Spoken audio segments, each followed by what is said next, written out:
For today's video guys, gagawa tayo ng alupi. Anong tawag sa inyo nito guys? Sa amin kasi is alupi ang tawag dito.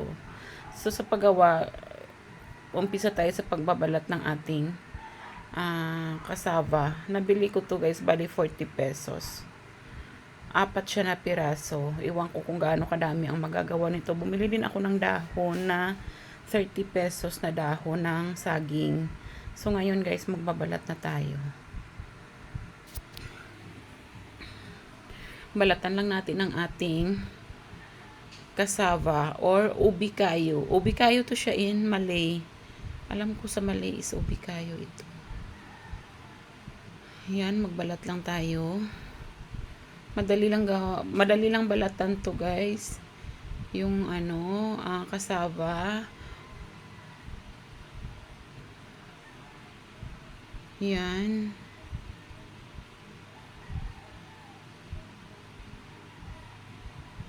Ayan guys, nabalatan ko na. Hugasan na rin natin.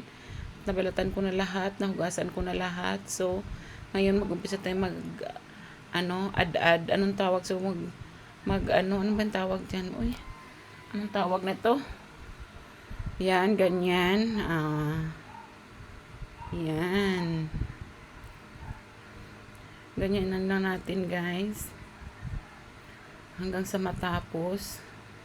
Take time lang talaga at saka careful sa kamay kasi matalim yung niya. Yan. Ayan guys, na yan. Ganyan pinong-pino. Kaya yan yung side yung dapat para dyan. Ayan, yan. Itapon na natin yan guys. Yan. O, ito nagawa ko na lahat. So, lang natin. Ganyanin na natin guys para matanggal yung kanyang existing na ano ba tawag dyan? Mapait daw kasi yan guys pag hindi nyo ganyanin. Pero wag naman masyado. Yung iba nga ano tawag? Ayan, nagawa ko na lahat. Ayan na siya guys. O, yan. Yan. So,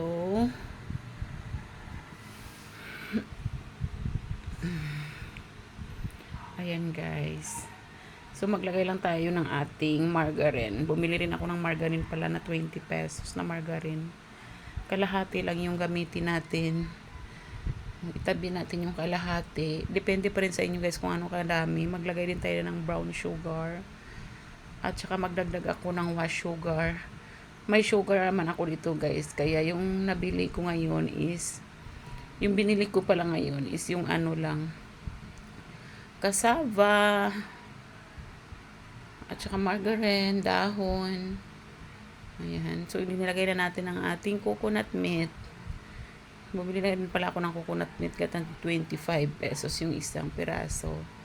Tapos, hinati ko lang, kalahati lang yung ginamit ko. Ayan guys, nagawa ko na. Nilagyan ko na lahat ng panimpla. Kinamay ko na to guys. Naghugas naman ako at saka malinis tong kamay ko. Tsaka nandito kasi yung sarap sa kamay ko. Joke. Ayan, ganyanin na natin ang ating dahon.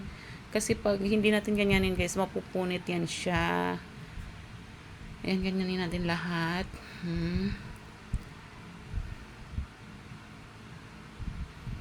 Ayan. Ayan guys.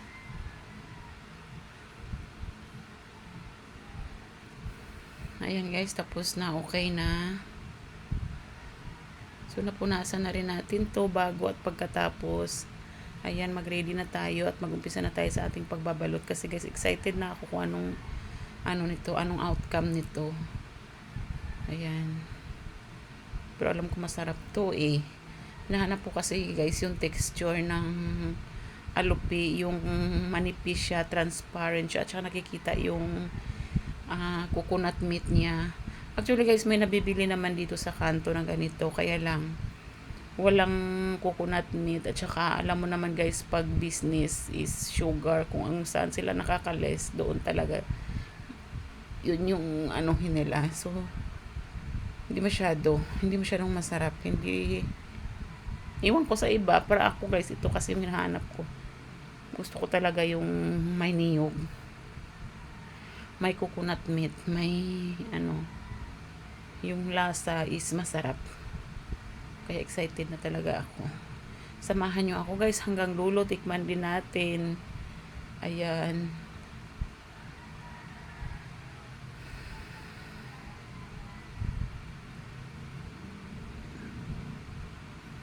Ayan guys, ganyan yung pagbabalot. Depende pa rin sa inyo guys kung gaano kalaki, gaano kakapal. Ako ayoko nang makapal masyado.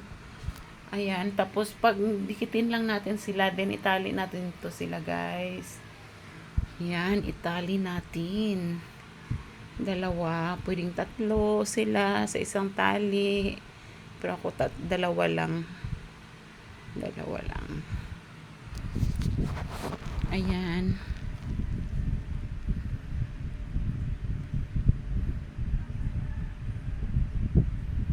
So, ayan guys, natali ko na. Oh, ayan. Diba, gupitin pa ang arte-arte. Ayan guys. So, ganito yung kalabasan niya. Diyan yung itsura niya. So, nagawa ko na lahat. Ayan. So, i-arrange na natin sa ating lutuan. Ayan. Arrange na natin. Ayan lahat ang isang ko guys, ang isang 40 pesos. Yan lahat yung nagagawa. Nilagyan na natin ng tubig, steam lang natin siya guys ng 45 minutes. Ayan, after 45 minutes, luto na. Excited na talaga ako. Ayan guys, makikita natin sa itsura pa lang kung masarap ba talaga o hindi. Ayan. Ayan guys, ayan. Yan, ganito guys yung gusto ko. Sarap na.